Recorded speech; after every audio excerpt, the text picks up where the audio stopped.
puasa sunnah pada hari Senin dan hari Kamis.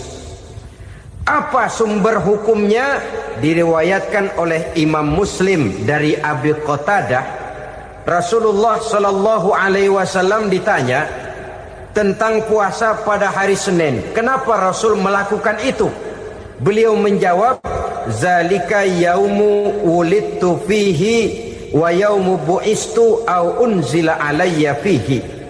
Hari Senin itu adalah hari di mana aku dilahirkan dan hari di mana aku dibangkitkan.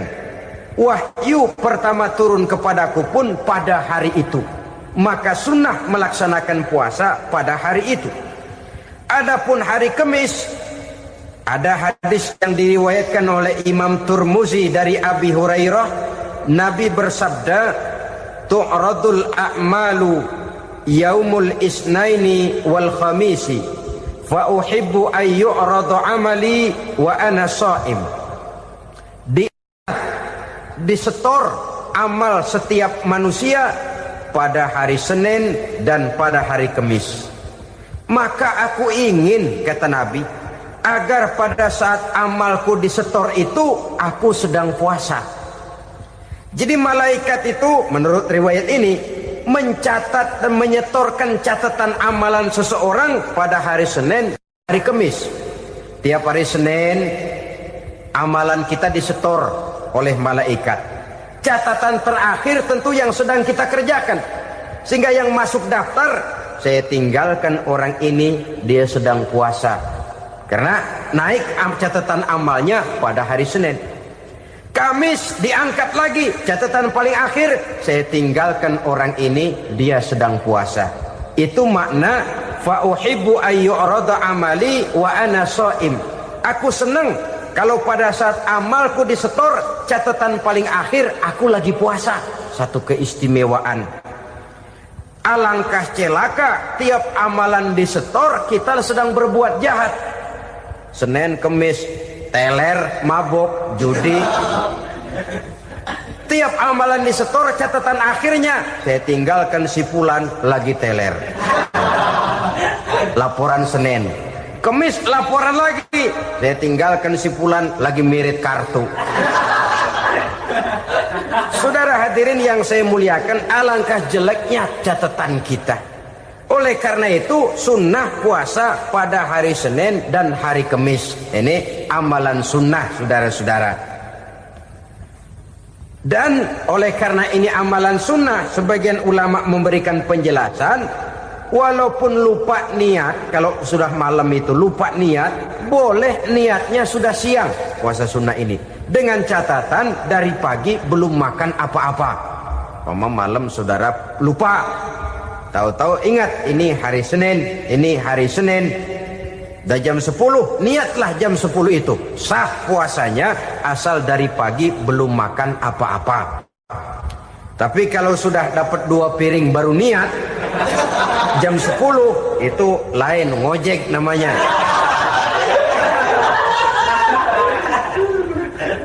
Allah Subhanahu wa ta'ala akan memuliakannya dengan 10 macam perkara. Saudara, ini keuntungannya. Yang pertama, orang yang puasa di hari-hari 10 bulan Zulhijjah diberikan al-barakah fi umrihi, diberikan keberkahan pada umurnya. Setiap kita ingin memperoleh umur yang berkah. Umur yang berkah itu yang bagaimana? Apa yang jumlahnya panjang? Mungkin. Tetapi yang jelas umur yang berkah ini adalah umur yang bisa dipertanggungjawabkan di hadapan Allah Subhanahu wa ta'ala. Artinya umur yang diisi penuh dengan kebajikan, umur yang diisi dengan segala macam kegiatan ibadah, dan umur yang dengan demikian sungguh pun kita sudah mati, jasad terkubur dalam tanah, nama kita akan tetap hidup, dikenal orang oleh karena kebajikan yang kita kerjakan. Saya kira akan lebih merupakan azab ketimbang nikmat kalau orang diberikan umur panjang tapi hanya untuk menumpuk-numpuk dosa saja. Kan lebih baik mana? Umur pendek banyak pahala, umur panjang banyak dosa. Lebih baik mana? Saya yakin yang paling baik tentu umur panjang banyak pahala. Paling sial umur pendek dosa melulu. Sudah diberikan umur pendek tidak seberapa, dosa berlipat ganda. Itu kalau orang kampung bilang tekor namanya. Rugi. Umur pendek hanya untuk menumpuk-numpuk dosa. Boleh jadi kalau umat-umat zaman dulu, saudara, mereka diberikan umur panjang. Nabi Adam, kita tahu Nabi Adam itu 2000 tahun umurnya. Nabi Nuh 950 tahun. Umatnya ya rata-rata segitu itu. Nah, kalau mereka misalnya punya umur 800 tahun, lalu 200 tahun mereka melakukan dosa, kan masih punya restan 600 tahun untuk taubat. Karena umurnya diberikan jatah panjang. Kita ini oleh Allah Subhanahu wa taala, umat Nabi Muhammad ini umurnya pendek-pendek. Kalau nyontoh Nabi 63 tahun saja. Kalau diberikan 70 tahun umur kita sekarang, itu sudah dapat jatah lebih 7 tahun. Alhamdulillah bahwa Allah memberikan saat-saat, waktu-waktu, tempat-tempat yang punya nilai istimewa, sehingga umur yang pendek ini bisa bernilai panjang. Nilai ibadahnya bisa bernilai pahala seperti umat yang berumur panjang dahulu itu. Karena itu manfaatkan umur dengan baik, dan salah satu keberkahan daripada umur akan datang dengan melaksanakan ibadah puasa sunnah. Ini yang pertama. Yang kedua, az-ziyadatu fi malihi, berikan tambahan hartanya, menjadi orang kaya. Kaya apa? Kaya hati setidak-tidaknya. Karena dengan tekun dan rajin melaksanakan ibadah puasa, yang segera tertanam dalam jiwa seseorang merasakan cukup di dalam kehidupan. Itulah dia orang yang paling kaya, orang yang hidupnya paling cukup. Kalau orang sudah merasa cukup dalam hidupnya, maka itulah dia orang yang kaya. Saudara-saudara kaum muslimin rahimakumullah, puasa sunnah memberikan tambahan harta, usahanya berkembang, dengan demikian membawa keberkahan, hartanya makin bertambah, akan menunjang ibadahnya kepada Allah, lebih memantapkan dan membawa ketenangan dalam hidupnya. Itu termasuk berkahnya melaksanakan puasa sunnah itu. Yang ketiga, al-hifzu fi iyalihi, diberikan penjagaan, perlindungan terhadap keluarganya. Anaknya sehat, sanak famili dan handai tolannya terjaga dan terpelihara dari segala malapetaka, dari segala mara bahaya. Kesehatannya terjamin dan terpelihara. Itu sudah merupakan modal yang sangat besar di dalam kita mengarungi kehidupan. Sebab rasanya sulit untuk bahagia. Duit kita banyak sekali. Usaha kita selalu mendatangkan untung yang berlipat ganda. Tapi sebentar-sebentar anak kita sakit, yang ampek, yang korengan, yang kena musibah, ndak tak karu-karuan sakit, berobat sampai jutaan rupiah. Itu kan sudah tidak membawa kebahagiaan. Uang masuk yang begitu banyak jumlahnya, habis akhirnya untuk berobat saja. Sebenarnya hitung-hitung ya seri-seri juga. Usaha berhasil, duit banyak, habis untuk berobat. Lah sama juga saudara-saudara. Jadi dengan demikian, biar duit kita banyak, asal keluarga pada sehat saja, udah enak bener itu.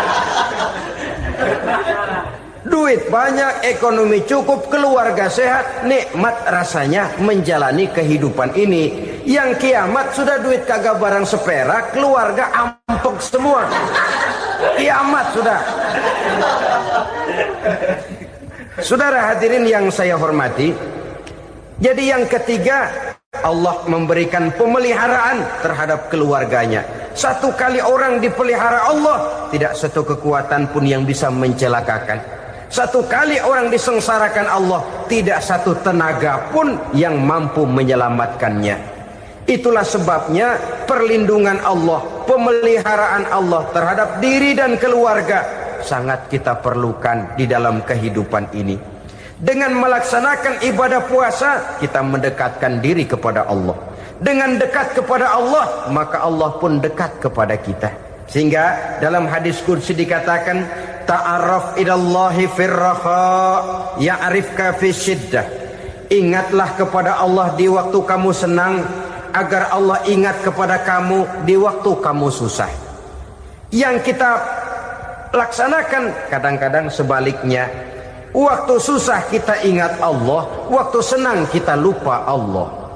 Akhirnya nanti pada waktu kita melarat, kebelangsak, susah dan sebagainya, pertolongan tidak akan datang kepada kita.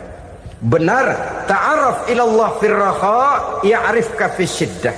Ingatlah kepada Allah di waktu kamu susah, ingatlah kepada Allah di waktu kamu senang, agar Allah ingat kepadamu di waktu kamu mendapat kesusahan. Umumnya watak manusia memang kalau sudah dapat susah, ingat kepada Allah.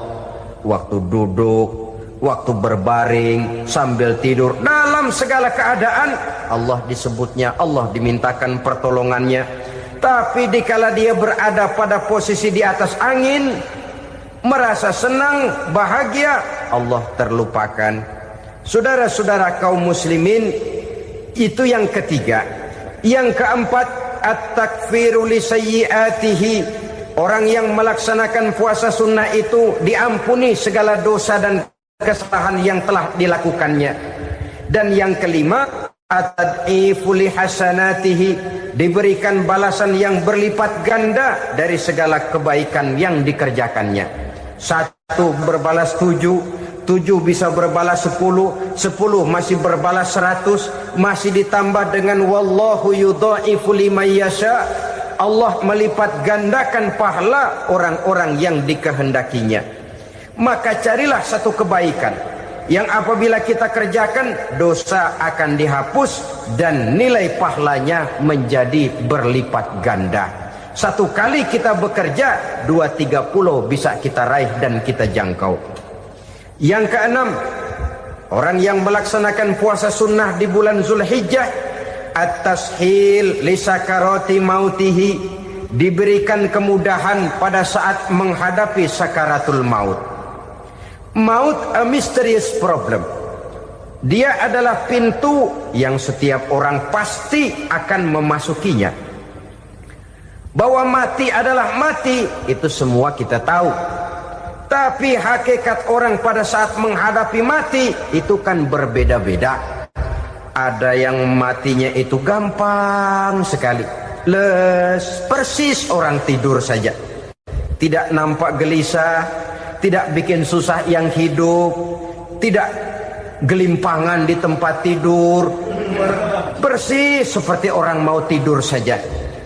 Ada yang sulit sekali menghadapi sakaratul maut, gelimpangan di tempat tidur, bikin bingung orang yang nunggu.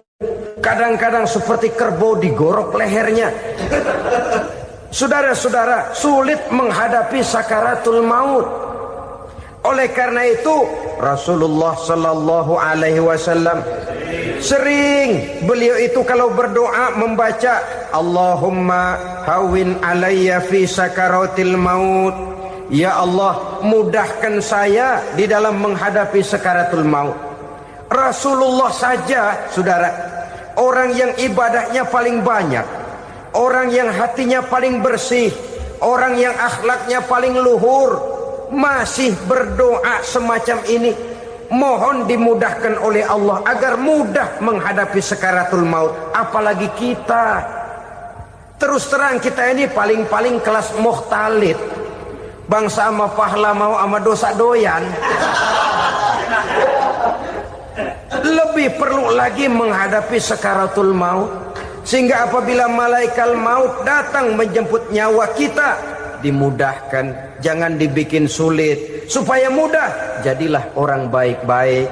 Biasanya kalau banyak yang mati, malaikat maut juga kali main-mainin dulu tuh orang, utakan atik, ditakut-takutin dan segala macam.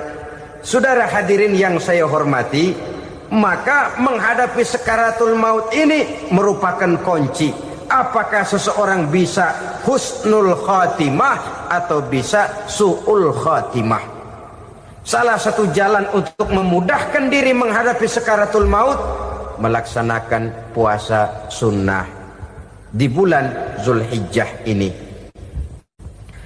Yang ketujuh, ad-diya'u li zulumati qabrihi, diberikan terang di alam kuburnya. Kubur, saudara tahu, saudara tentu sering lihat orang dimasukkan ke liang lahat, ditutup dengan papan, dinding ari kata kita di kampung, lalu diuruk lagi dengan tanah.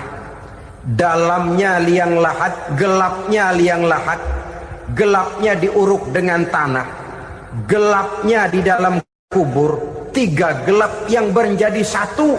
Bapak moyangnya gelap.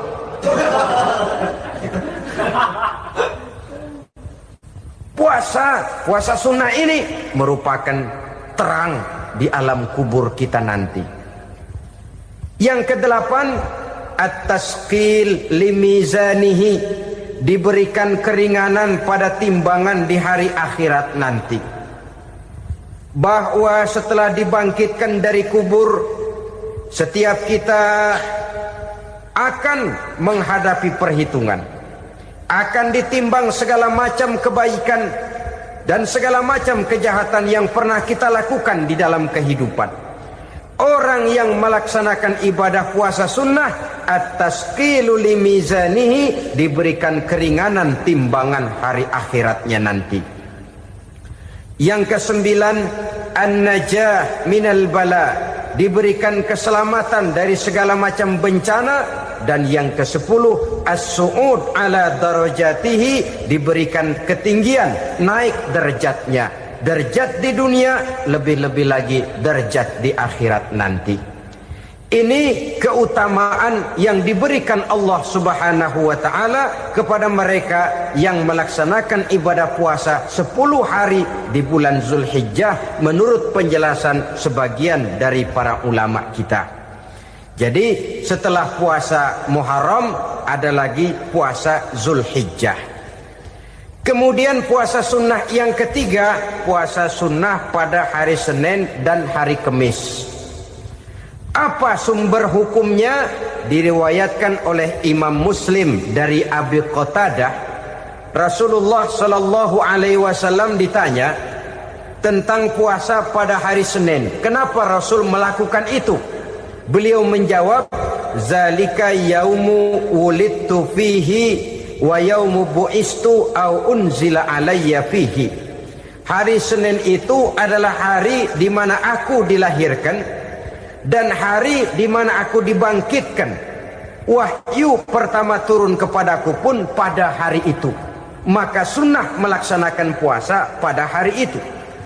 Adapun hari Kamis, ada hadis yang diriwayatkan oleh Imam Turmuzi dari Abi Hurairah, Nabi bersabda, tu'radul a'malu yaumul isnaini wal khamisi fa uhibbu an yu'rada amali wa ana sha'im. Disetor amal setiap manusia pada hari Senin dan pada hari Kamis. Maka aku ingin, kata Nabi, agar pada saat amalku disetor itu aku sedang puasa. Jadi malaikat itu menurut riwayat ini mencatat dan menyetorkan catatan amalan seseorang pada hari Senin, hari Kamis. Tiap hari Senin amalan kita disetor oleh malaikat. Catatan terakhir tentu yang sedang kita kerjakan, sehingga yang masuk daftar, saya tinggalkan orang ini, dia sedang puasa, karena naik catatan amalnya pada hari Senin. Kamis diangkat lagi, catatan paling akhir, saya tinggalkan orang ini, dia sedang puasa. Itu makna fa uhibbu ay yu'rada amali wa ana shaim.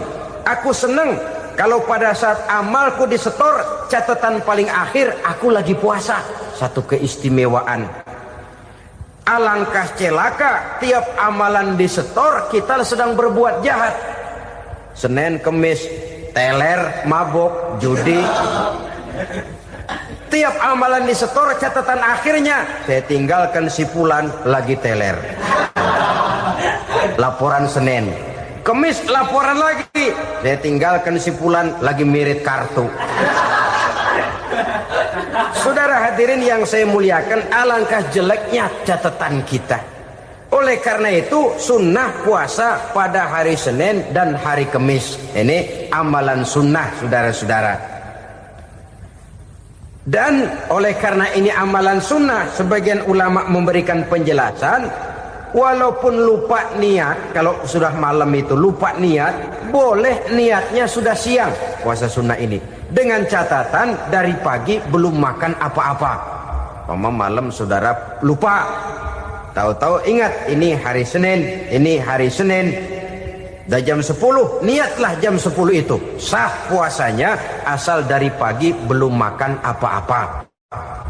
Tapi kalau sudah dapat 2 piring baru niat, jam 10 itu lain, ngojek namanya.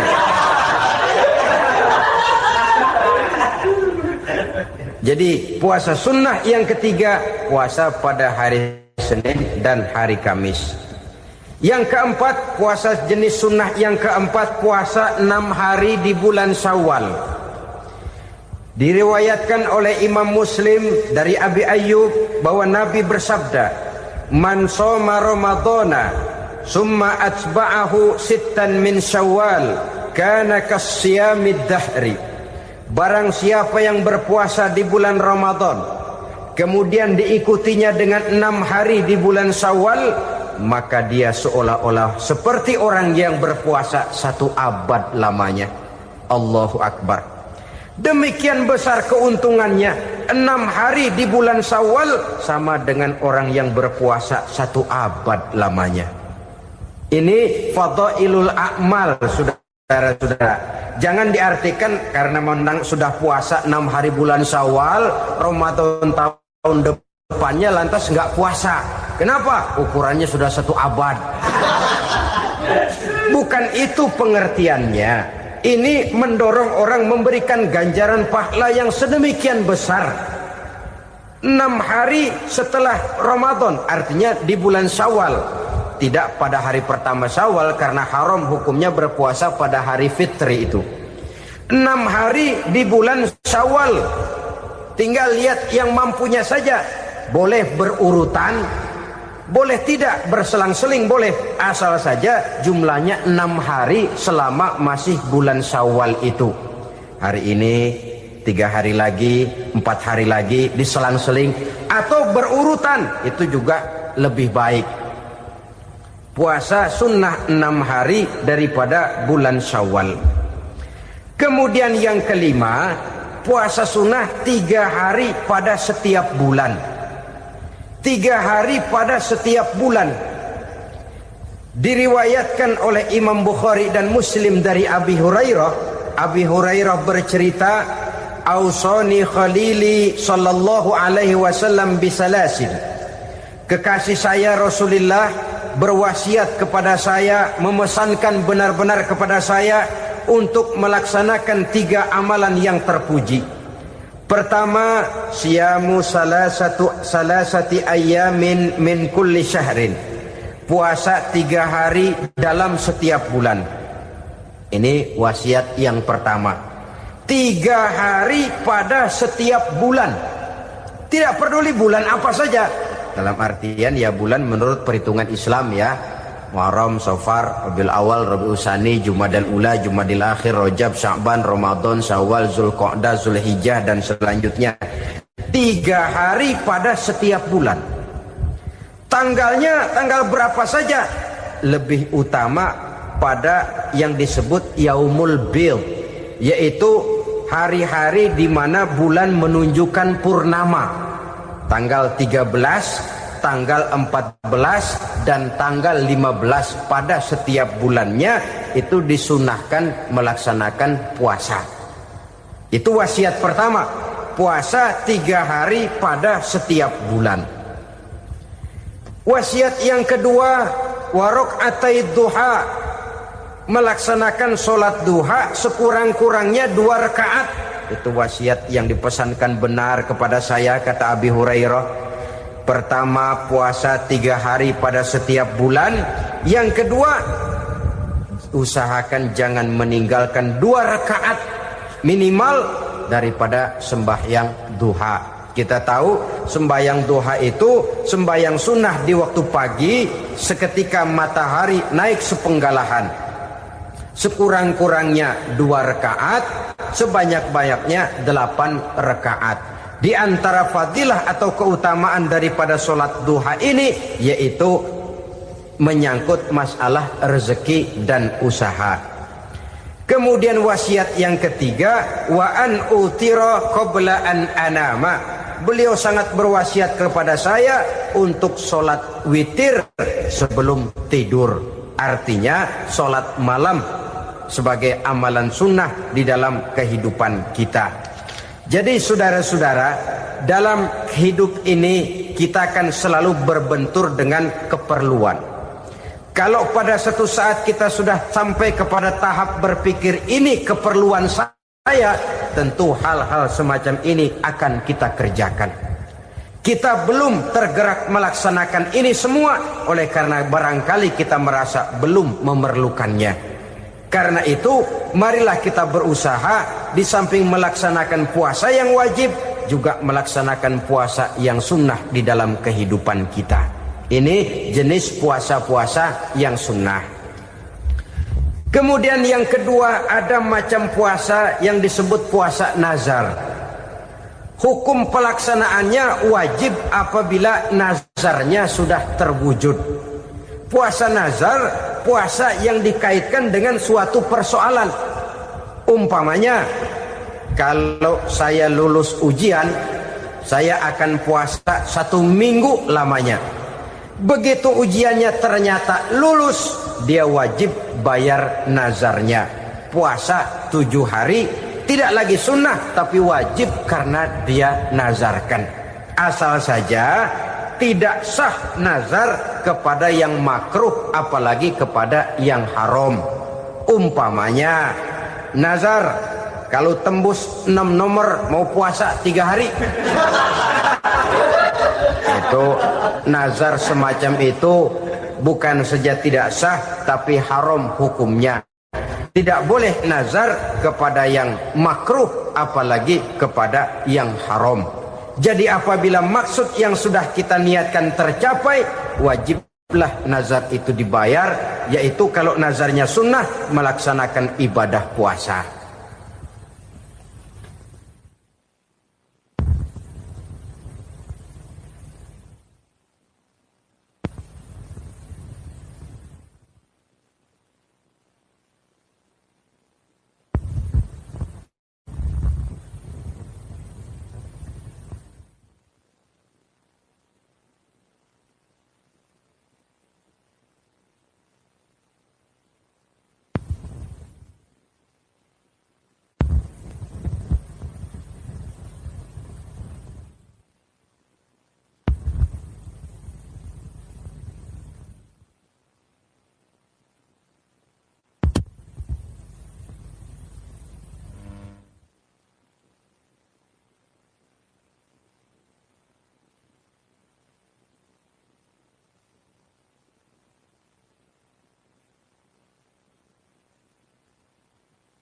Saudara-saudara kaum muslimin rahimakumullah.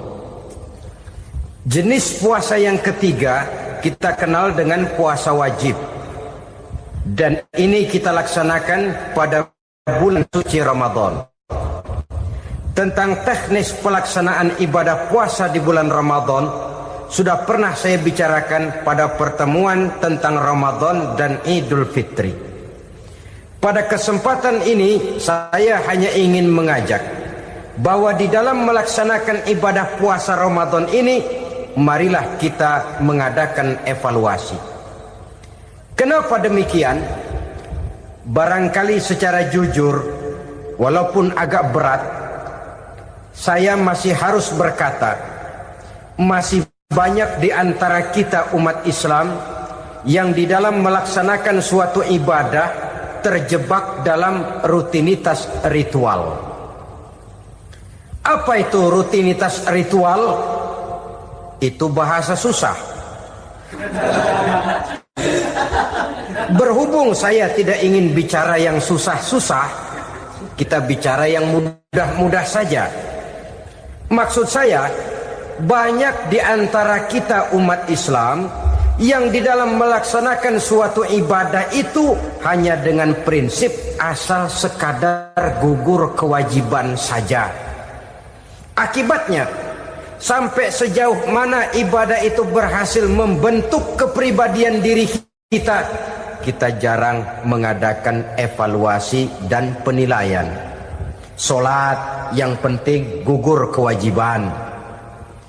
Puasa yang penting sudah gugur kewajiban. Haji yang penting sudah gugur kewajiban. Maka jangan heran kalau itu yang jadi prinsip, ibadah lantas tidak punya dampak dalam membentuk kepribadian diri. Banyak orang yang rajin sholat tapi munkarnya jalan terus. Sampai kadang-kadang kita bingung, yang sembahyang dia, yang nyolong dia. Puasanya kelihatannya tekun, tapi tidak punya kepekaan sosial.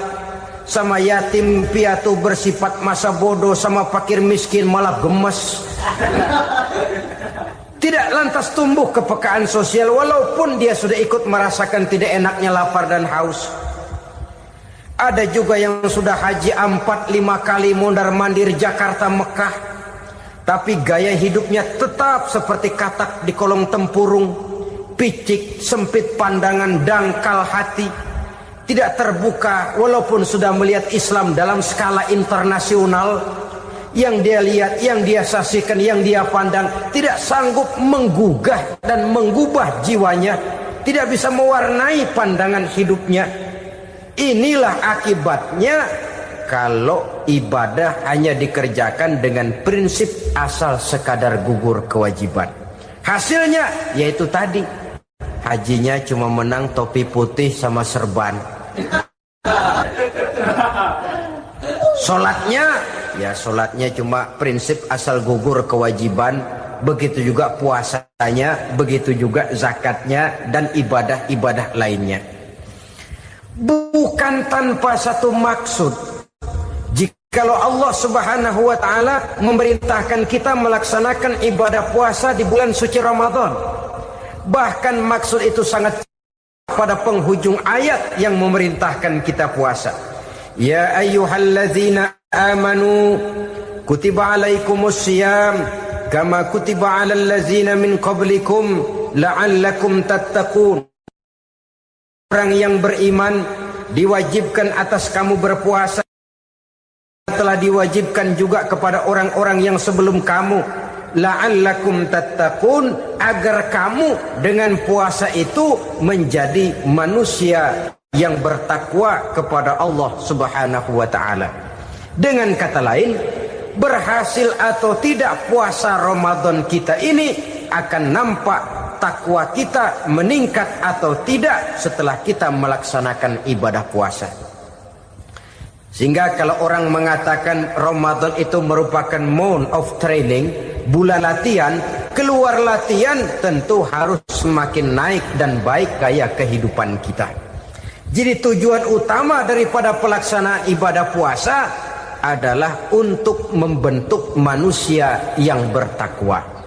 Nah, takwa itu kata Imam Qusairi hurufnya ada 4. Ta, qaf, wawu, ya.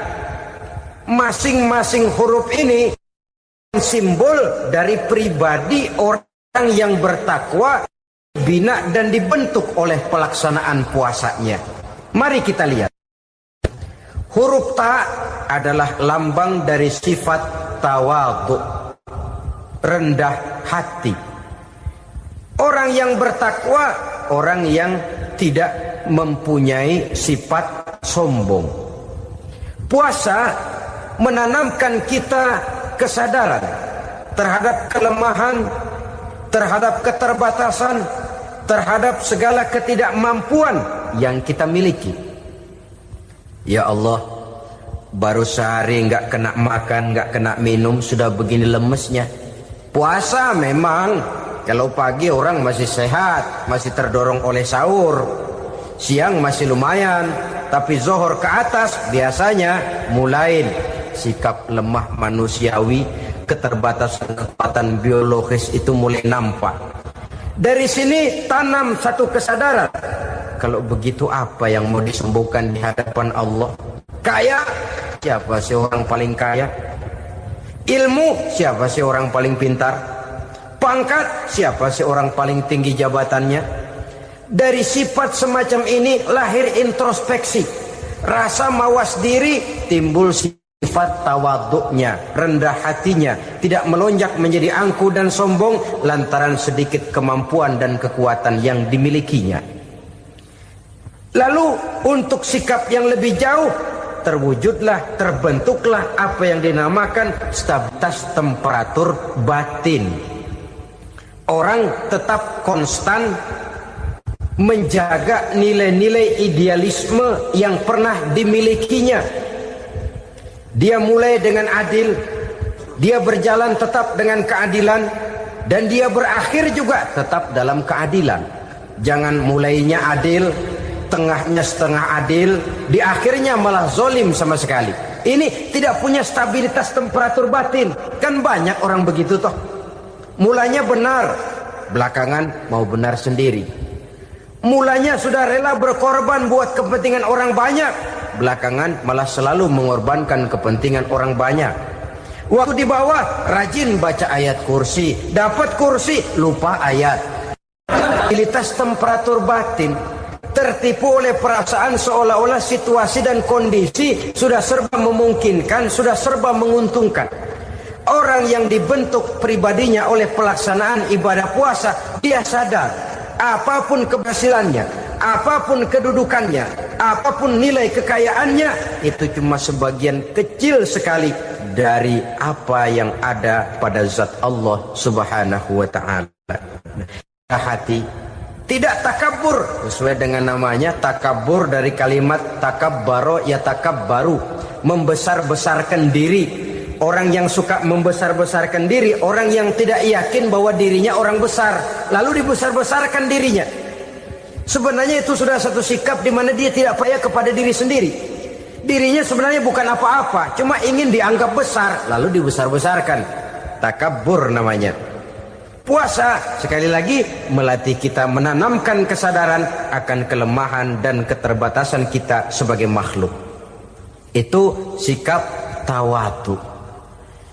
Fir'aun, saudara tahu Fir'aun, lama-lama dia jadi raja, lupa diri dan lupa daratan, melonjak menjadi angku dan sombong sampai kepada puncak kekurang ajarannya, memproklamirkan dirinya menjadi Tuhan. Hitler juga begitu. Pendeknya orang manakala tidak ada kesadaran tentang dari mana segalanya berasal dan kemana segalanya akan kembali, dia mudah out of control. Kalau sudah out of control, maka dia akan melakukan perbuatan yang melampaui batas. Itu yang pertama. Jadi orang takwa, orang yang rendah hati, salah satu tujuan daripada pelaksanaan ibadah puasa menanamkan sikap rendah hati.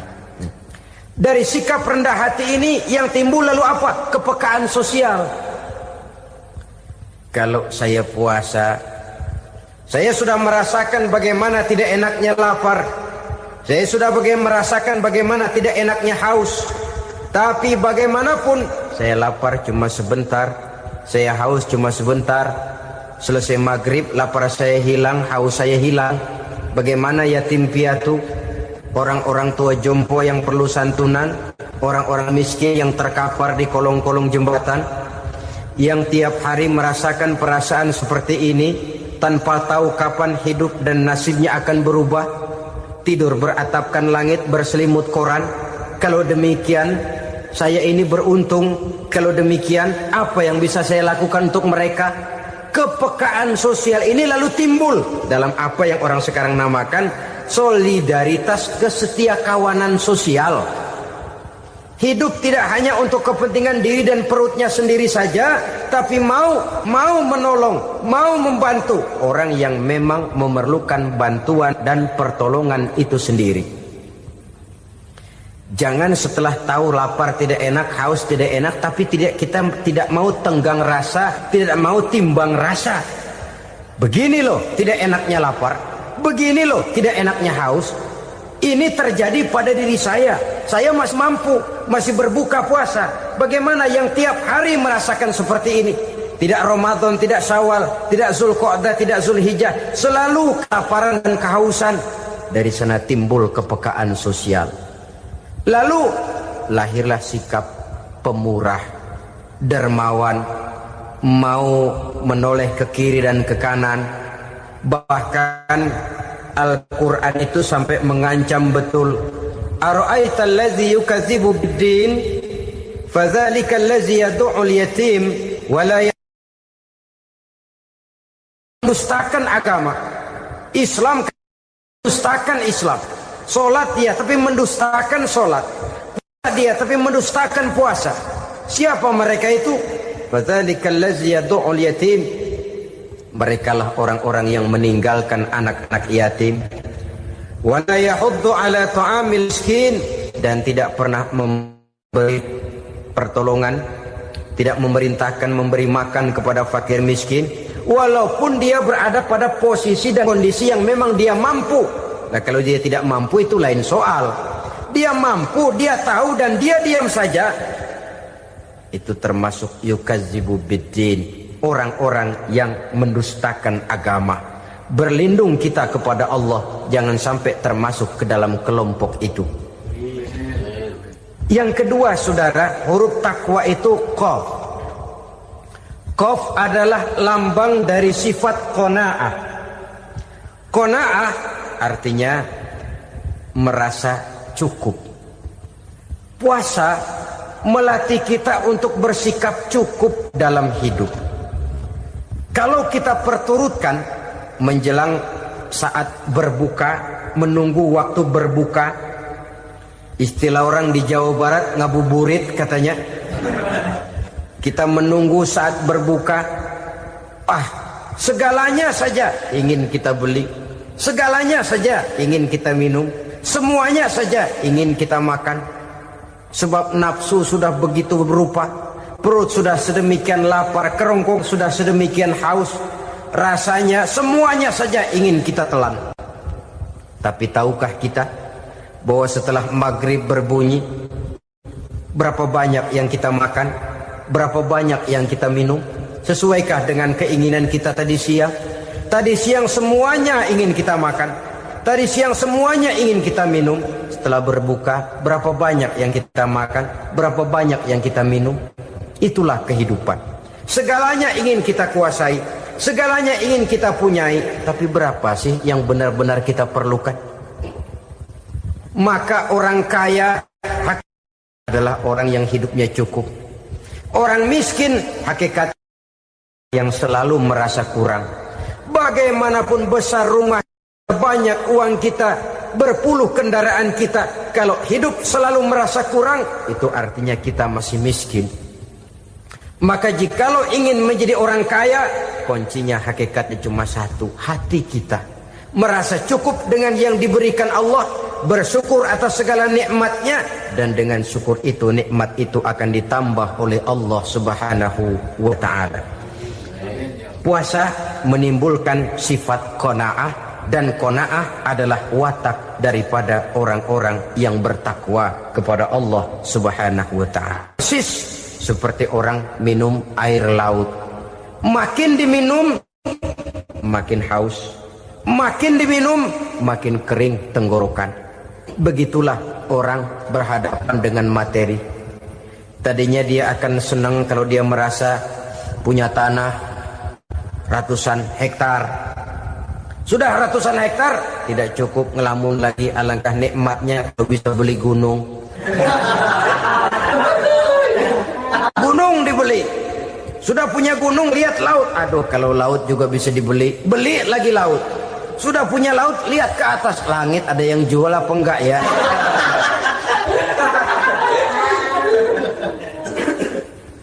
Seperti orang berhadapan dengan air laut yang makin diminum makin membuat kita haus dan makin kering tenggorokan ini. Maka itu harus dihentikan. Sikap untuk menghentikan itu tidak lain adalah dengan sifat qanaah itu tadi. Merasa cukup dengan apa yang diberikan Allah, mensyukuri nikmatnya. Itu yang kedua. Yang ketiga, pada kalimat takwa ada huruf wawu. Wawu adalah simbol dari sifat wara dengan ain. Wara, orang yang terpelihara dirinya baik dari yang subuhat, lebih-lebih dari yang haram. Subuhat, saudara tahu, barang yang remeng-remeng. Tapi sungguh pun remeng-remeng, kira-kira prosentasenya 70-30. 70% haram, 30% kemungkinan halalnya. Maka yang subuhat lebih baik dijauhi daripada diambil. Orang yang punya kepribadian wara, dirinya terpelihara, jangankan dari yang haram, dari yang subuhat saja dia sanggup menjaga dan memelihara dirinya. Oleh karena itu saya heran, kalau orang di bulan Ramadan dia sanggup menjaga diri di waktu siang dari jenis makanan yang halal, dari jenis minuman yang haram. Ada tahu nganggur di meja siang, enggak dia makan. Ada air teh nganggur di meja siang, enggak dia makan. Padahal itu jenis makanan dan minuman yang halal. Tapi ketika datang maghrib, dia berbuka dengan makanan yang dibeli dari uang yang dihasilkan dengan cara yang haram. Bukankah itu sesuatu yang terbalik? Bukankah dengan demikian sudah tidak lagi menimbulkan sikap yang bisa memelihara dan menjaga kepribadian diri? Orang yang membiasakan diri terpelihara dari yang subuhat apalagi yang haram, maka baik yang dipakainya, yang diminumnya, yang dimakannya, terdirilah dari barang-barang yang baik yang dihalalkan oleh agama. Wara. Kemudian yang keempat, pada huruf kalimat takwa ada huruf yakin. Huruf ya, simbol dari sifat yakin. Orang yang puasa dibentuk kepribadiannya mempunyai satu keyakinan yang tangguh. Dan keyakinan adalah ciri daripada orang yang takwa. Kita lihat, yang dipanggil melaksanakan ibadah puasa ini kan iman. Karena memang sulit untuk melaksanakan puasa kalau tidak iman yang jadi dasar.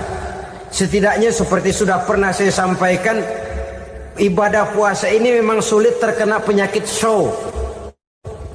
Kalau kita sholat barangkali terangsang karena kelihatan orang lain. Kalau kita pergi haji mungkin jadi sugesti karena orang banyak tahu. Kalau kita bayar kita jadi terangsang karena banyak orang lihat. Tapi kalau sudah puasa, puasa itu kan yang tahu cuma kita dan Allah saja. Ya, kita sholat, orang lain lihat, kita jadi rada semangat. Kita pergi haji, orang lain banyak ngantar, kita semangat. Kita bayar zakat, orang lain banyak saksikan, kita bersemangat. Tapi kita puasa, siapa yang mau nyaksiin kita puasa? Siapa yang mau memuji kita puasa? Siapa yang mau menyanjung kita puasa? Itu cuma urusan kita dan Allah. Oleh karenanya, dasar daripada pelaksanaan ibadah yang haus sedikit tenggorokan, segalanya jadi nikmatan. Tidak ada kerja yang lebih indah selain kerja yang didasarkan kepada satu keyakinan bahwa yang kita kerjakan itu adalah sesuatu yang benar. Dalam hal ini sesuatu yang diperintahkan oleh Allah Subhanahu wa taala kepada kita. Saudara-saudara kaum muslimin rahimakumullah. Demikianlah titik evaluasi kita. Jangan berpuasa hanya dengan prinsip asal sekadar menggugurkan kewajiban saja, yang akan berakibat Ramadan tahun ini berakhir begitu, Ramadan terjebak menjalani rutinitas ritualnya saja. Bahkan kadang-kadang yang nyata betul, Nabi menganjurkan tingkatkan ibadah pada 10 hari yang akhir di bulan Ramadan. Tanggal 20 sampai akhir Ramadan. Yang kita praktekkan malah kegiatan ibadah kita justru menurun pada 20 Ramadan yang akhir. Coba lihat 20 Ramadan ke atas. Itu pasukan tarawih paling kelas 60-70 tahun ke atas. Kemana yang lain sudah berpikir menghadapi lebaran, berpikir pulang mudik, berpikir macam-macam. Akibatnya konsentrasi ibadah lalu buyar. Dianjurkan Rasul, tingkatkan ibadah pada 10 hari yang terakhir. Kita malah makin ke akhir makin lancip.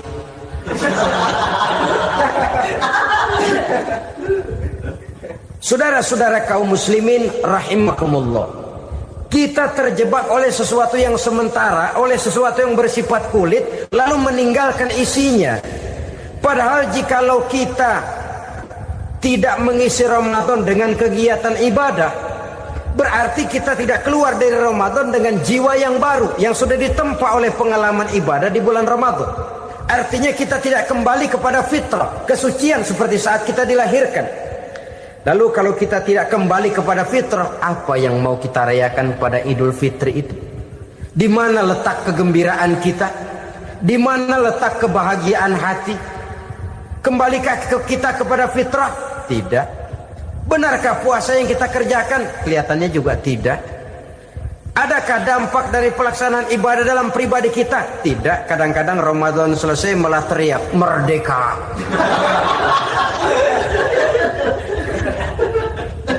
Kalau tadinya Ramadan dia merasa terhalang, mau keluar siang, mau makan siang, bulan puasa, mau minum siang, bulan puasa, mau gandengan, bulan puasa. Ramadan selesai, kibarin bendera, teriak merdeka. Lalu kembali merajalela. Saudara-saudara, dampaknya tidak akan kelihatan. Padahal puasa yang baik, la'allakum tattaqun, membentuk manusia yang bertakwa kepada Allah Azza wa Jalla. Nah, sekarang apa kemudahan dan keistimewaan yang akan diberikan Allah kepada mereka yang sampai kepada tingkat takwa ini? Al-Quran menjelaskan, pertama, may yattaqillaha yaj'al lahu makhraja. Barang siapa yang bertakwa kepada Allah Subhanahu wa taala, maka dia akan diberikan makhraja.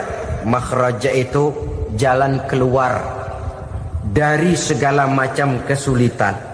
Jalan keluarnya ada saja. Menurut ukuran kemampuan dia tidak mungkin, mustahil, tidak bisa, mana mungkin. Tapi pada waktunya ada saja jalan keluarnya. Termasuk jenis yang yaj'al lahu makhraja. Orang yang bertakwa kepada Allah selalu diberikan jalan keluar dari segala kesulitan yang dihadapinya. Siapa sih orangnya yang tidak pernah sulit dalam hidup? Siapa orang yang tidak pernah mengalami kesulitan? Tapi kadang orang menilai, itu kelihatannya hidupnya enak aja ya, kayaknya gak pernah mengalami kesulitan. Sebenarnya bukan tidak pernah mengalami kesulitan, Allah selalu memberikan jalan keluar dari segala kesulitan yang dihadapinya. Lah kalau Allah yang memberikan jalan keluar, tentu sangat mudah sekali. Orang yang bertakwa diberikan jalan keluar dari segala macam kesulitan. Satu. Yang kedua, wa yarzuqhu min haitsu la yahtasib. Dia akan diberikan rezeki oleh Allah dengan jalan yang tidak disangka-sangka. Rezekinya datang dengan cara yang tidak disangka-sangka. Gajinya mungkin kecil, tapi penghasilannya gede. Kan itu yang penting. Gaji dan penghasilan kan lain tuh. Boleh jadi gaji kecil, asal penghasilan gede, kan nikmat hidup itu. Nah, penghasilan ini ada yang bisa kita perkirakan. Bisa kita perkirakan. Misalnya gaji itu tadi. Kalau saya kerja, gaji saya begini. Ada rezeki yang masuk min haitsu la yahtasib. Tidak kita sangka-sangka. Tidak kita duga-duga. Tahu-tahu ada saja rezeki. Datang orang, bawa persoalan yang mendatangkan hasil. Sebab rezeki, jodoh, maut memang seperti bayangan. Kita uber-uber dia lari, kita diem dia diem. Kan gemesin itu. Bayang-bayang itu begitu. Kita kejar, dia lari. Rezeki juga begitu. Kita diem, dia diem. Setengah mati yang namanya rezeki kita cari, kita uber. ngobek sampai ratusan bohong kita kerjain. Tapi memang belum waktunya, ya sulit untuk tembus. Tapi kadang-kadang giliran kita nongkrong di rumah, datang orang bawain rezeki. Itulah yang namanya rezeki. Tapi ini untuk orang yang bertakwa. Kalau tidak punya kredibilitas takwa, jangan lalu pakai ayat ini. Diberikan Allah dengan rezeki dengan jalan yang tidak disangka. Kan ada ayatnya dah, kita mah manteng aja di rumah dah. Ntar juga tuh rezeki datang. Ini fasilitas yang diberikan kepada orang yang wa may yattaqillah, bertakwa kepada Allah, yarzuqhu min haitsu la yahtasib, diberikan rezeki dengan cara yang tidak disangka-sangkanya. Maka kadar ketakwaan jangan membuat kita buruk sangka. Tuh orang ya nggak kemana-mana, duitnya ada aja. Kalau dia takwa, Allah berikan jalan keluar. Yang lantas ngelihat kiai orangnya ahli ibadah, ilmunya tinggi, akhlaknya luar biasa, takwanya tinggi, rezekinya lancar, lalu husnuzon nih kiai nggak kemana-mana, duitnya banyak, miara tuyul kali ini. Itu termasuk jaminan Allah yang masuk kategori min haitsu la yahtasib.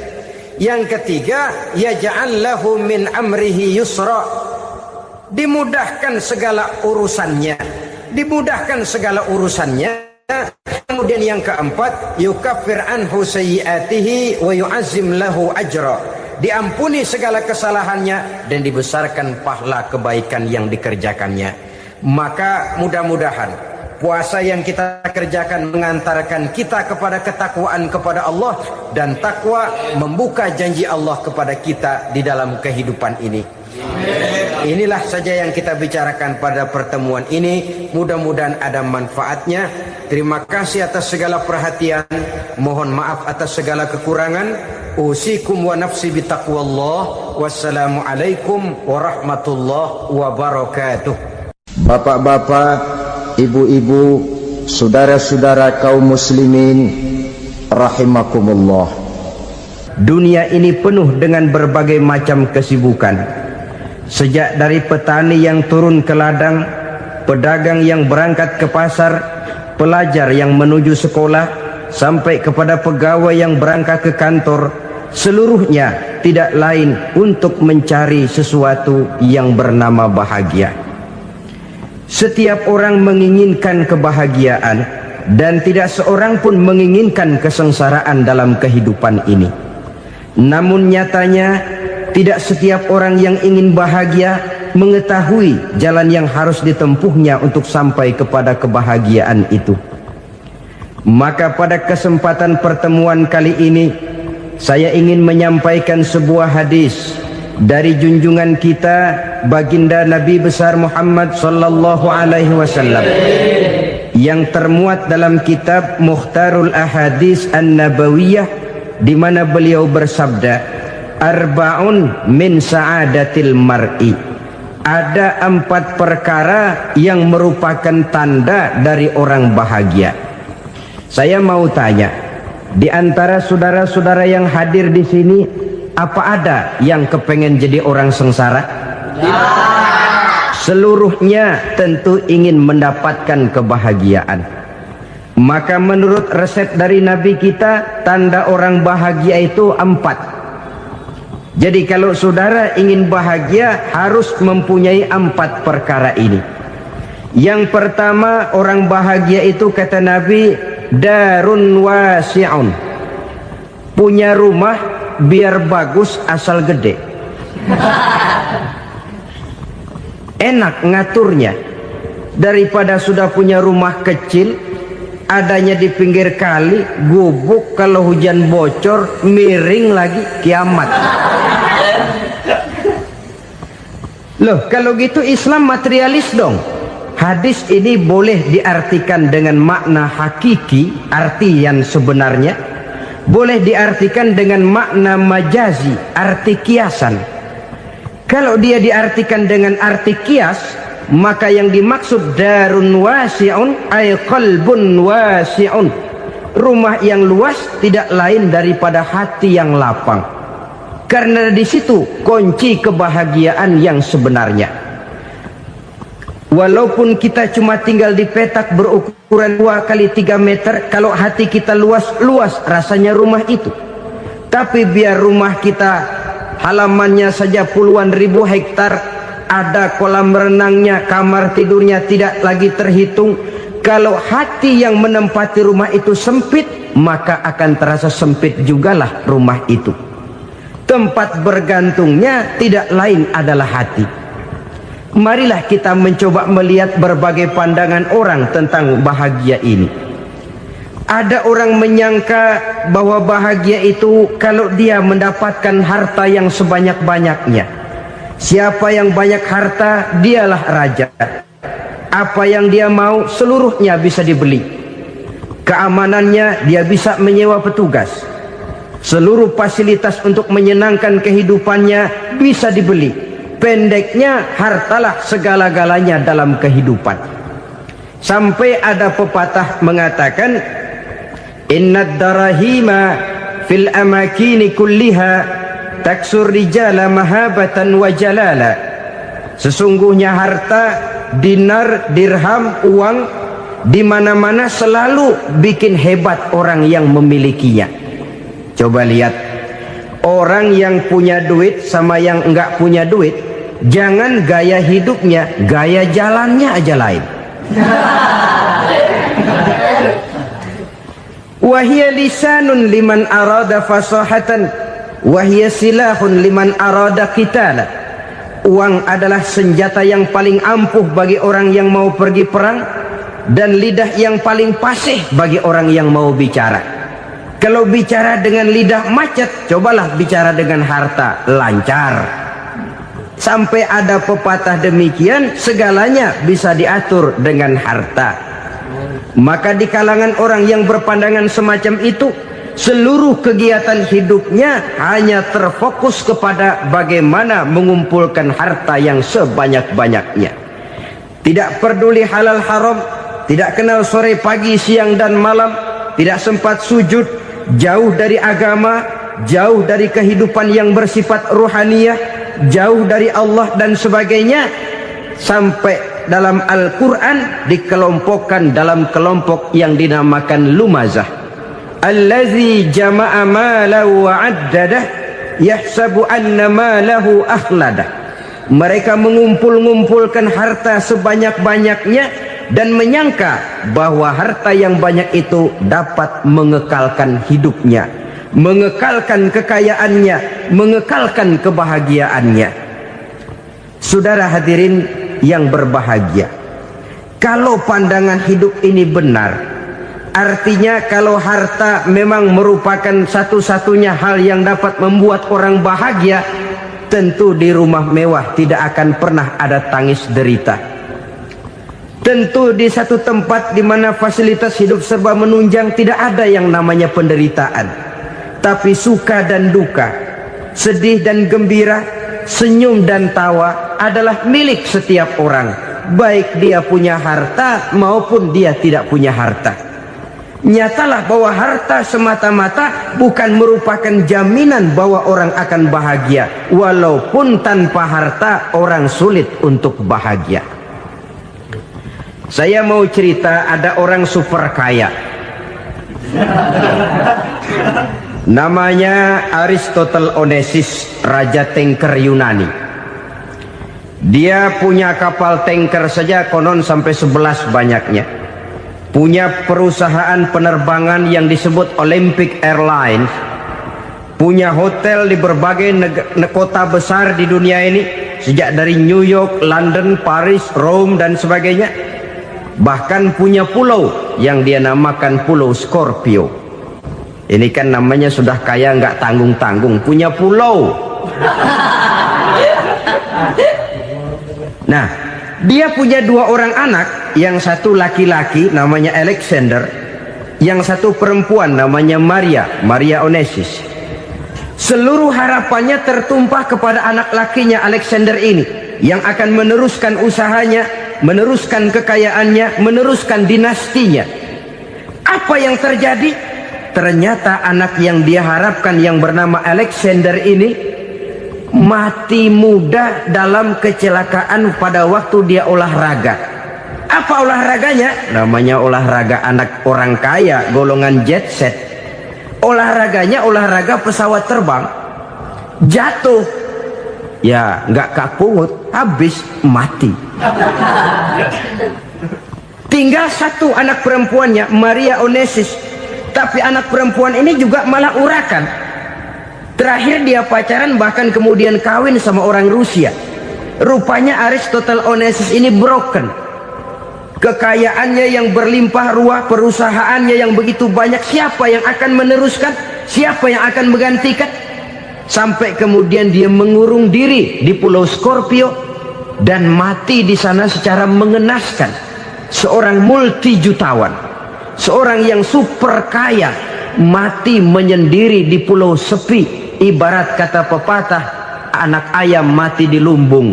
Bukan kekurangan makanan, keurugan makanan. Begitu kehidupan Aristotle Onassis.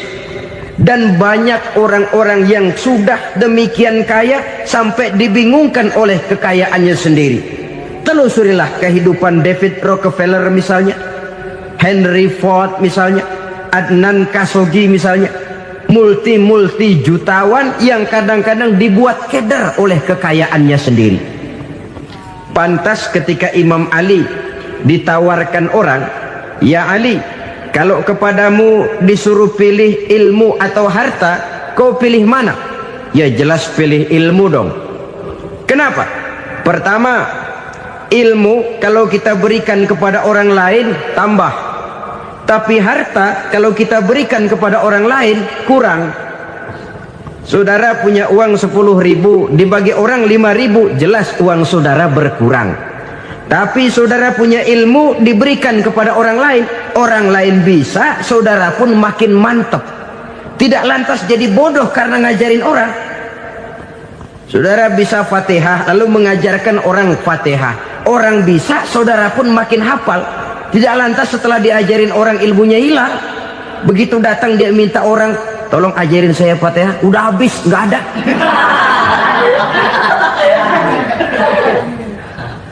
Yang kedua kata Imam Ali, ilmu menjaga kita. Kalau harta kita yang harus jaga. Makin banyak ilmu makin terpelihara diri seharusnya. Tetapi makin banyak harta makin bingung kita jaganya. Sampai kadang-kadang kalau perlu seluruh keliling rumah dipasangi alarm. Belum cukup disewakan anjing besar-besar, pasang di depan pintu, awas anjing galak. Masih belum cukup juga, cari centeng tukang-tukang kepruk jaga rumah. Masih terasa belum aman, padahal rumahnya dikelilingi tembok besar. Di balik tembok ada pintu-pintunya tebal. Di balik pintu itu terbuka masuk kamar, kamar pun ada pintunya, pintunya pun kuat. Masuk ke dalam kamar ada lemari, lemarinya pun pintunya kuat, dikunci, kuncinya pun kuat. Tapi terhadap seluruhnya yang timbul cuma sekedar was-was saja. Kesimpulannya sekali lagi, tanpa harta orang memang sulit untuk bahagia. Tapi harta semata-mata tidak merupakan jaminan orang akan bahagia. Dengan hati yang luas, itu modal utama untuk mencapai kebahagiaan hidup. Orang yang hatinya luas, saudara-saudara, punya hati yang lapang, melihat kenyataan hidup ini, dia bersyukur senantiasa kepada Allah. Lantas tidak timbul hasud dan iri hatinya. Oleh karena itu, jiwanya selalu lapang. Kalau tidak, cupik hati namanya. Dangkal pandangan, tidak senang melihat orang lain dapat nikmat, dan itu sering dijadikan contoh. Kalau orang yang lapang dada, dia lihat tetangganya beli TV baru, dia berkata, "Alhamdulillah ya, tetangga kita beli TV, mudah-mudahan kita bisa ikut nonton." Lapang dadanya. Tapi orang yang sempit hati, lihat tetangga beli televisi, meriang. Enggak dia apa-apain, meriang. Besoknya dengar tetangga beli motor, makin sakit, ke rumah sakit. Lalu di rumah sakit dengar tetangganya beli mobil, mati. Disiksa oleh perasaannya sendiri. Orang kalau hati sudah sempit dalam hidup, kemanapun dia pergi, sempit rasanya medan kehidupannya. Kemudian kita melihat juga ada orang yang menilai bahwa bahagia itu katanya kalau punya kedudukan yang tinggi, pangkat yang agung, wibawa yang besar. Mungkin betul, tapi mungkin juga tidak. Bergantung kepada hati orang yang punya pangkat itu. Sama dengan harta tadi. Harta akan membawa bahagia kalau dia jatuh ke tangan orang yang berhati lapang. Tapi harta akan jadi bencana kalau jatuh ke tangan hati orang yang sempit. Pangkat akan membawa bahaya kalau jatuh di tangan hati orang yang sempit. Lebih dari itu, kenyataan mengajarkan kepada kita bahwa ternyata pangkat dan jabatan tidak selamanya memberikan kebahagiaan dalam kehidupan. Bahkan resikonya kelewat besar. Beberapa bukti kita bisa ambil dari para pemimpin dunia yang menjadi korban lantaran pangkat dan jabatan yang disandangnya. Saudara ingat Presiden Abraham Lincoln dan John Kennedy dari Amerika? Dibunuh orang. Park Chung-hee dari Korea Selatan, Ziaur Rahman dari Bangladesh, Anwar Sadat dari Mesir, terakhir Indira Gandhi dari India, menjadi korban dari pangkat dan jabatan yang disandangnya dari orang-orang yang tidak senang dia memegang jabatan itu. Dia akan mudah mengundang bencana. Sehingga pantas kalau seorang presiden terkemuka Amerika, Harry Truman namanya, dia mengatakan jabatan presiden itu, kata dia, seperti orang nunggang macan, naik macan. Harus kita taiki, kalau enggak dia bakal nerekam kita, ngeri katanya. Adapun orang yang hatinya lapang, kalau dia menerima pangkat dan jabatan, dianggapnya itu satu kesempatan untuk berbuat baik. Tapi orang yang berhati sempit, menerima pangkat dan jabatan, bukan kadang-kadang menerima, malah berusaha setengah mati mencapai dengan segala cara. Kalau perlu jilat atas, jilat atas. Jadi golongan sumuhun dawu. Jadi kelompok kulon nuwun, yes sir, yang kerjanya cuma oke bos. Kalau perlu jilat atas, jilat atas. Kalau perlu injak yang bawah, injak yang bawah. Perlu sikut kiri kanan, sikut kiri kanan. Yang penting pangkat dapat, jabatan dapat. Orang yang semacam ini, kalau sudah mempunyai pangkat dan jabatan, biasanya dia tidak menganggap itu sebagai amanah, tidak menganggap sebagai kesempatan berbuat baik, tapi malah kesempatan untuk memperturutkan hawa nafsunya yang dilatar belakangi oleh kesempitan hatinya tadi. Apalagi kalau orang memperoleh pangkat karena banyak mengeluarkan uang. Seakan-akan pangkat dan jabatan itu sekarang macam proyek, pakai tender. Siapa yang berani bayar segini, naik. Nggak berani, minggir. Padahal logikanya, kalau orang mencapai satu jabatan karena banyak mengeluarkan uang, hampir bisa dipastikan bahwa setelah jabatan itu dia pegang, langkah pertama yang akan dilakukannya ialah berusaha bagaimana uang yang dia keluarkan supaya kembali. Ya paling kurang pulang modal dulu dong. Soal mikirin rakyat soal nanti, tapi ini modal harus pulang. Itu celakanya kalau orang memperoleh pangkat dan jabatan cuma karena banyak mengeluarkan uang. Jarang orang yang mempunyai keyakinan dan pandangan bahwa pangkat dan jabatan merupakan amanah. Jadi sekali lagi, pangkat dan jabatan mungkin saja membawa kebahagiaan kalau jatuh ke tangan orang yang berhati lapang. Tapi bisa jadi bencana kalau dia jatuh ke tangan orang yang mempunyai hati yang sempit. Dan lagi-lagi stresnya hati yang lapang. Lalu sebagian orang, saudara, ada yang berpandangan katanya bahagia itu kalau jadi orang terkenal, mempunyai popularitas, menjadi idola di kalangan remaja, di kalangan orang tua, di segala lapisan masyarakat. Padahal makin populer orang, makin terikat dia. Ya kalau macam kita ini kan nggak punya nama, nggak populer, tengah malam buta mau nongkrong di warung Tegal aman. Tapi pangkat, jabatan, kedudukan, popularitas menyebabkan kita diikat dengan berbagai macam peraturan. Cuma mandi sama ke WC saja yang nggak dikawal.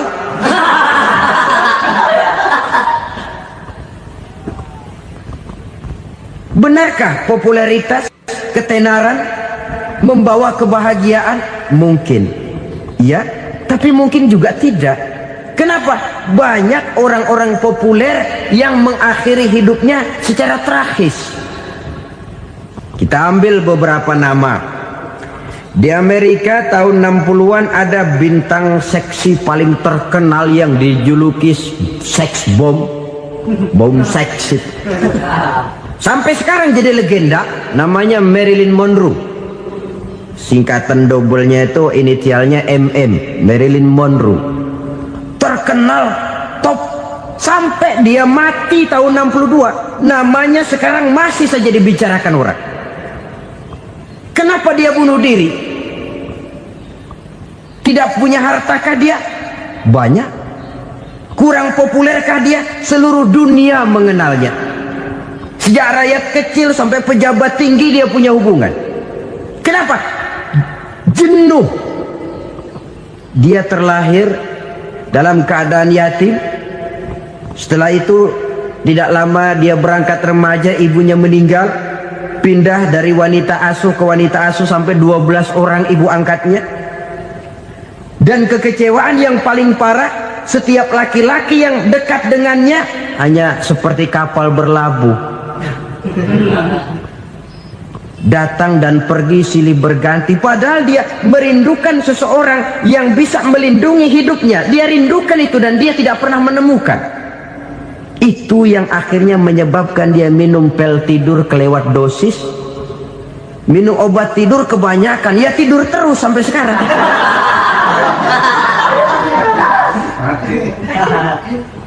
Dia mengakui, saya telah memiliki ketenaran, tapi saya tidak pernah hidup dalam ketenaran itu. Saya pandai main sandiwara, tapi saya ingin hidup dalam alam yang real sebagaimana umumnya orang. Itu yang dia rindukan. Menyusul jejak yang namanya Marilyn Monroe ini, Billie Holiday, saudara kenal tentu, di rumah sakit dirawat. Dia juga minum obat overdosis, mati lagi. Jimi Hendrix minum obat tidur overdosis kelewat batas, mati lagi. Lalu yang menghanyutkan diri di danau, Janis Joplin dan Brian Jones. Ini orang-orang populer, orang-orang terkemuka yang mengakhiri hidup secara tragis, bukan karena tidak terkenal, mungkin karena sudah saking terkenalnya. Contoh paling belakangan, Bruce Lee. Wah, ini tukang-tukang keprok tentu kenal siapa dia. Sampai sekarang pun tabir kematiannya masih merupakan misteri. Dan yang masih hidup juga menunjukkan gejala yang aneh. Michael Jackson, rumahnya di Beverly Hills itu dijaga sedemikian rupa, dan dia selalu curiga kepada setiap makanan harus steril, bersih dari segala macam kimia. Kemana dia pergi, itu tukang-tukang keprok sudah selalu menjaga dan mengawal, dan dia seakan takut menunjukkan mukanya yang asli. Hingga kalau tampil ke tengah di luar show, dia kadang memakai pakaian yang tidak menunjukkan dia yang sebenarnya, takut dikenali orang. Ternyata popularitas sering jadi momok yang meracuni kehidupan manusia. Oleh karena itu, benarlah junjungan kita pada saat beliau mengajarkan orang akan bahagia kalau dia mempunyai hati yang lapang. Nah, sekarang masalahnya untuk mendapatkan hati yang lapang, caranya bagaimana? Kita kembali kepada konsep Quran. Allah mengajarkan, ala inna bi dzikrillahi tatmainnul qulub. Ketahuilah bahwa dengan banyak mengingat Allah, hati akan tenang, jiwa akan lapang. Dengan kata lain, dekat dengan agama, merasakan kehadiran Allah dekat dalam hidup, itu muara pertama untuk mencapai hati yang lapang. Ala inna bi dzikrillahi tatmainnul qulub. Jangan macam orang sekarang ingin mendapatkan ketenangan lalu tapak di puncak gunung, di gua-gua, di tempat sepi. Iyalah kalau nggak ada ular. Kalau tergigit ular berbisa, ketenangan belum, mati jelas itu. Islam positif untuk mendapatkan ketenangan. Ala inna bi dzikrillahi tatmainnul qulubi. Bahwa ketahuilah bahwa dengan banyak mengingat Allah, hati akan tenang, jiwa akan lapang, nuansa pikiran akan luas. Karena yang namanya bahagia ada dimanapun manusia berada. Di kampung ada bahagia, di kota ada bahagia, di ngarai, di lembah, di gunung, di hutan, di lautan, di angkasa luar, dimanapun bahagia itu ada kalau kita bermodalkan hati yang lapang ini. Dan hati akan lapang kalau kita dekat dengan agama.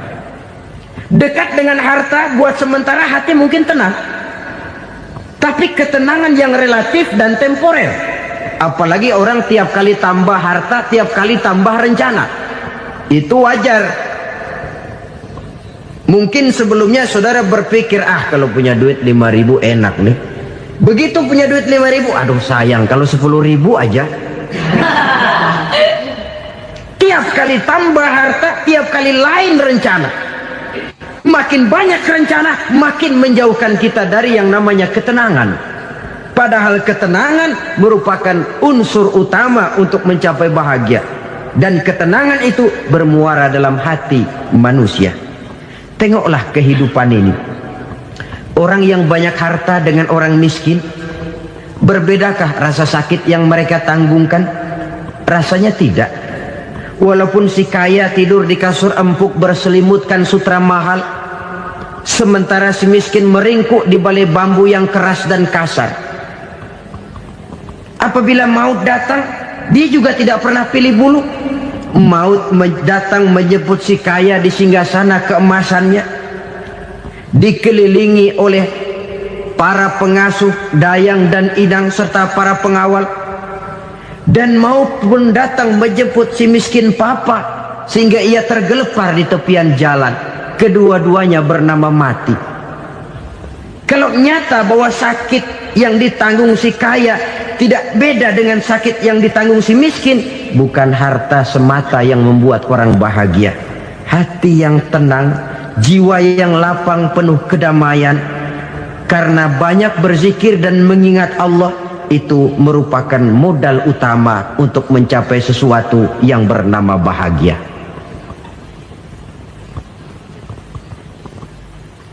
Saudara hadirin yang saya hormati, inilah yang pertama dari 4 ciri yang digambarkan oleh Nabi tentang tanda-tanda orang bahagia.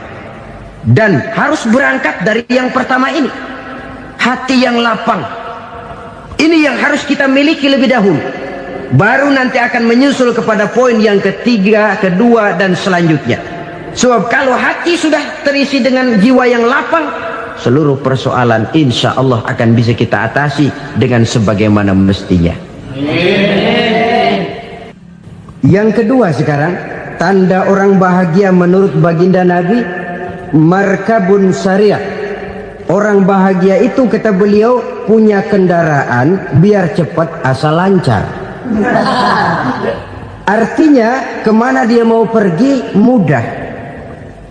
Apa maksud hadis ini? Kalau kita kaji lebih dalam, kendaraan itu kan alat transportasi. Transportasi tidak lain adalah usaha memudahkan komunikasi. Pindah dari situ kepada teori bahwa manusia adalah zon political, makhluk bermasyarakat yang tidak bisa memenuhi kebutuhan hidupnya secara sendirian. Kita memerlukan keberadaan orang lain dalam kehidupan ini. Untuk memakai baju saja kita sudah perlukan petani yang tanam kapas,